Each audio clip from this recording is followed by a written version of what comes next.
Peluang untuk menyelipkan pesan bahwa instruksi untuk memilih calon tertentu melalui bansos memang sangat terbuka. Sayangnya tidak ada pengawalan dan pengawasan yang ketat terhadap tindakan tak etis tersebut.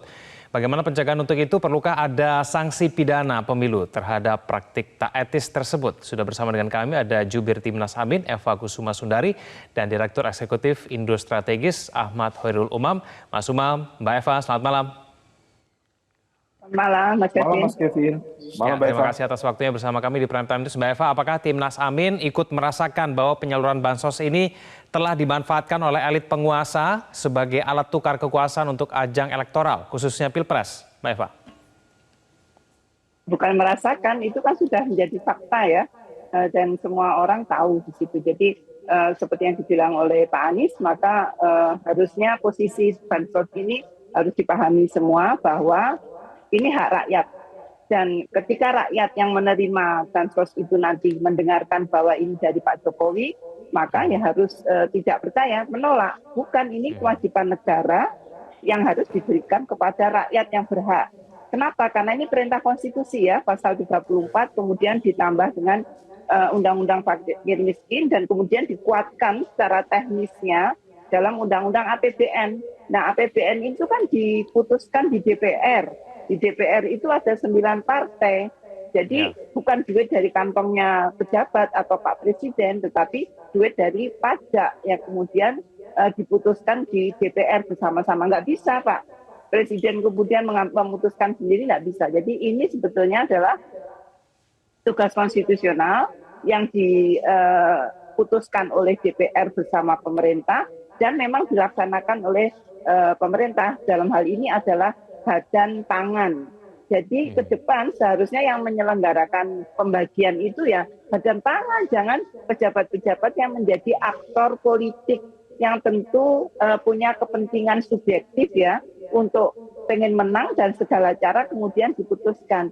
Dan ini merupakan cermin dari betapa kita tidak serius ya untuk mengurangi atau meningkatkan indeks persepsi korupsi kita. Segala upaya kemudian dilakukan untuk melegalkan sesuatu yang ilegal ya, dan tidak sesuai tujuannya, tidak sesuai peruntukannya, tidak sesuai dengan tupoksinya, tidak sesuai dengan acaranya, itu semua kemudian dimanipulasi hanya untuk kepentingan subjektif ingin menang. Dan ini bukan pendidikan yang baik untuk masyarakat. Kualitas demokrasi, kualitas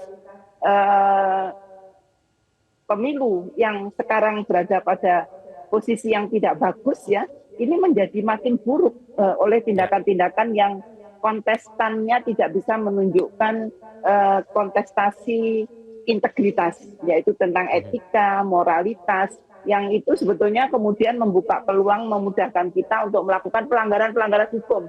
Jadi mohon semua aktor untuk melakukan sesuatu secara berintegritas ya, termasuk masalah bansos ini yang haknya rakyat dari duit negara, dari pajak, ya jangan kemudian ditumpangi dengan kepentingan-kepentingan subjektif dari aktor pemilu. Mas Umam, melakukan politisasi terhadap bansos ini apakah seefektif itu sehingga kemudian bisa mempengaruhi pemilih begitu? Mas Kevin, struktur masyarakat ekonomi kita itu ada yang terkategori miskin dan terkategori hampir miskin menurut standar World Bank. Dan itu jumlahnya cukup besar, ada di angka 40%, sehingga kemudian sering kita sebut sebagai the bottom 40%, 40% sosioekonomi masyarakat terbawah di Indonesia. Problemnya adalah masyarakat pada kategori itu seringkali kemudian menjadi rentan terhadap praktik-praktik politik transaksional, salah satunya dengan media bansos ini. Problemnya adalah ketika kemudian sudah ada realitas seperti itu, tetapi kemudian kewenangan negara seolah kemudian dipersiapkan sedemikian rupa untuk menggunakan bansos yang sumbernya adalah dari dana negara, tetapi kemudian diarahkan berpotensi menjadi alat instrumen pemenangan bagi 1-2 kekuatan tertentu. Kalau misal kita cermati penggunaan bansos yang ada dimulai dari awal Januari ini, sebenarnya ini kan dana dari APBN 2023. Tetapi kemudian dalam konteks distribusinya dimulai di 2024. Bahkan kalau misal kemudian kita cermati lebih detail, seharusnya distribusi itu memang betul bisa di fase awal 2024, tetapi kemudian distribusinya harusnya lebih dulu. Nah, kalau misal kemudian realitasnya seperti itu, patut diduga bahwa Ya. desain distribusi termasuk pada tahap perencanaan anggaran negara untuk pengadaan bansos sebenarnya sudah didesain sedemikian rupa untuk memberikan penopang bagi mesin kekuatan politik tertentu. Dan ini kalau misal kemudian kita merujuk pada undang-undang pemilu, maka Ya. ini adalah bagian dari netralitas kekuasaan negara yang terciderai. Nah, oleh karena itu ini yang kemudian menjadi concern kita. Apakah efektif? Tentu cukup efektif. Tetapi kemudian pada saat yang sama, hal ini, praktik ini sebenarnya melecehkan kedaulatan politik rakyat. Rakyat yang seharusnya datang ke TPS itu memiliki hak penuh untuk memilih calon pemimpinnya, tetapi saat ini mereka bukan datang ke TPS, tetapi dimobilisasi hanya dengan iming-iming bansos yang kemudian sebenarnya mereka kehilangan hak hakikinya sebagai warga negara. Mhm. Mbak Eva, bentuk-bentuk politisasi dalam penyaluran bansos itu apa saja sih menurut Anda? Ya, terutama rawannya itu adalah pada saat pembagian. Pembagian itu kalau nggak musim pemilu, itu nggak ada pengantar apapun gitu ya. Karena PRT saya juga mendapatkan bansos ya. Tetapi pada saat menjelang pemilu ini, tiba-tiba BLT-nya diberi pengantar oleh pelaksana ataupun petugas itu dengan muatan-muatan yang politik untuk pemenangan salah satu pihak. Ya. Dan ini tentu pihak mana kita tahu ya, yang sangat diuntungkan adalah pihak paslon 2 dalam hal ini karena nempel dengan kekuasaan yaitu Bapak Presiden. Yang saya sesalkan, Bapak Presiden mengetahui banyak sekali protes di masyarakat itu tidak meresponnya, gesturnya juga biasa saja. Dan penegasan oleh Nusron Wahid ya pada hari ini bahwa Presiden Jokowi memihak paslon nomor 2 ini adalah obvious atau terang benderang seperti itu. Nah, ini statement-statement dari paslon 2 ini makin menguatkan, oh memang direstui ya seperti itu. Dan indikasinya banyak ya Mas, bukan hanya masalah bansos, tetapi juga mobilisasi ASN dan sebagainya. Pokoknya semua media dipakai untuk instrumen, istilahnya Mas Umam tadi ya, instrumen untuk pemenangan. Tetapi ini kan hak, bukan hak ya, karena ngomong ini harusnya netral loh, pemerintah itu, ASN juga harus netral ya, jangan seperti di Bekasi, jangan seperti di Garut, dan juga di tempat-tempat yang lain yang kemudian menyelipkan posisi mereka atau memanipulasi posisi mereka untuk pemenangan paslon tertentu begitu. Jadi siapa yang rugi sebetulnya? Yang rugi ini Indonesia, karena kemudian komitmen politik untuk berintegritas itu makin rendah karena elitnya memberi contoh yang nggak benar, dan kemudian masyarakat kecil juga harusnya mereka bisa memilih dengan hati nurani dan berdasar pertimbangan-pertimbangan yang rasional. Di dalam bansos ini kan nggak ada adu gagasan, nggak ada pendidikan kan, harusnya memang dibagi, nggak boleh dipakai media untuk kampanye, dan ternyata dipakai untuk kampanye, jadi akhirnya tidak sesuai dengan peruntukannya atau tujuannya ya.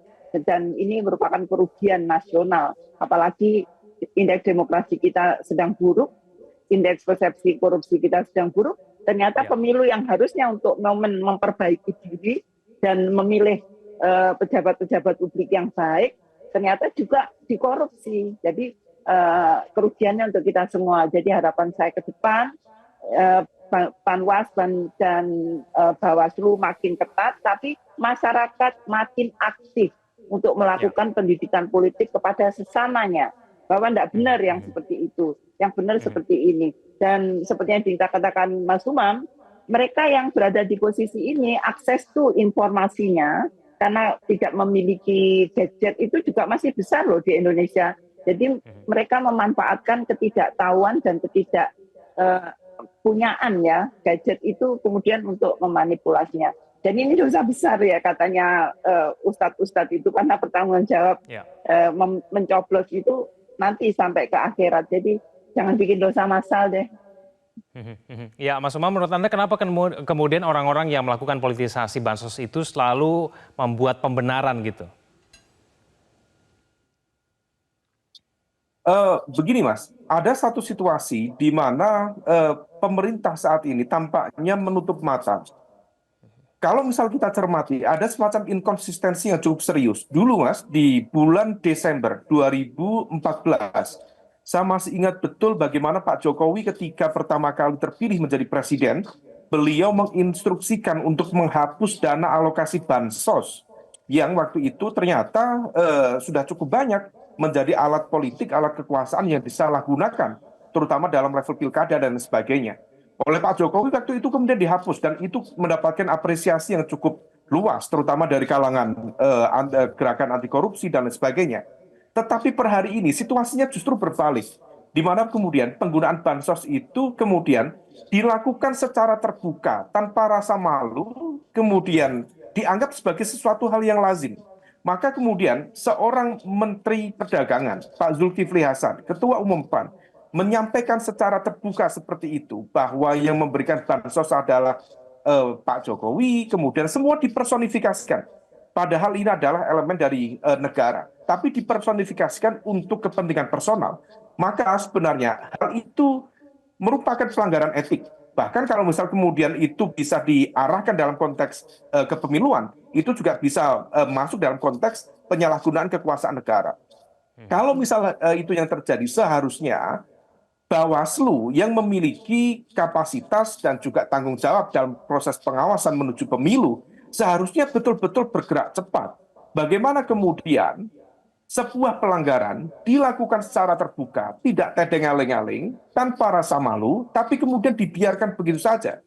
Nah, kalau misal kemudian ini kemudian bisa dibuktikan secara masif dan kemudian memenuhi misalnya dalam pasal 286 Undang-Undang Nomor 7 Tahun 2017 tentang Pemilu, yaitu tentang pasal TSM, pelanggaran yang bersifat terstruktur, sistematis, dan masif. Tetapi itu dalam konteks legislatif.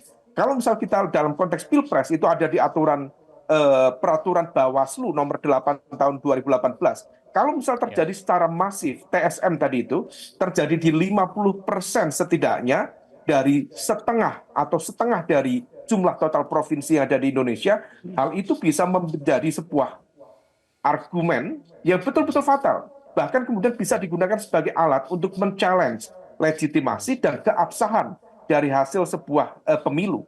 Nah, oleh karena itu, semua ini harus diletakkan pada satu basis kesadaran kekuasaan yang betul-betul transparan dan juga akuntabel. Dan kita berharap Pak Jokowi sebagai presiden, sebagai the leading actor dalam konteks ini adalah bagaimana tata kelola pemerintahan diletakkan dalam sebuah proporsi yang proporsional, tidak politis, seharusnya bisa mengawal itu dan tidak menjadi inkonsisten. Kalau dulu di 2014, awal beliau terpilih, beliau secara tegas kemudian bisa menginstruksikan untuk memangkas habis alokasi dana bansos yang waktu itu disinyalir menjadi alat kekuasaan politik bagi incumbent dalam proses pilkada secara serentak di Indonesia. Seharusnya dalam konteks Pilpres atau pemilu di 2024, beliau juga bisa bersikap tegas dan juga rasional. Nah, oleh karena itu, seharusnya ini menjadi wake up call bagi kita dan juga bagi lingkaran terdekat dari siapapun, termasuk di 01, 02, 03. Kalau misal kemudian ada pelanggaran, kita harus berikan sebuah pernyataan tegas dan harus di-follow up. Oleh karena itu, Bawaslu harus bersikap. Bawaslu jangan hanya diam. Kalau Bawaslu diam, itu sama dengan wujuduhu keadamihi. Ada, tapi seperti nggak ada. Mas Kevin. Kita akan tunggu nanti kemudian peran aktif dari Bawaslu untuk menindak pelaku politisasi bansos ini. Terima kasih Mbak Eva. Terima kasih Mas Umam telah bergabung sama kami di Prime Time News. Selamat malam. Jelajahi cara baru mendapatkan informasi. Download Metro TV Extend sekarang.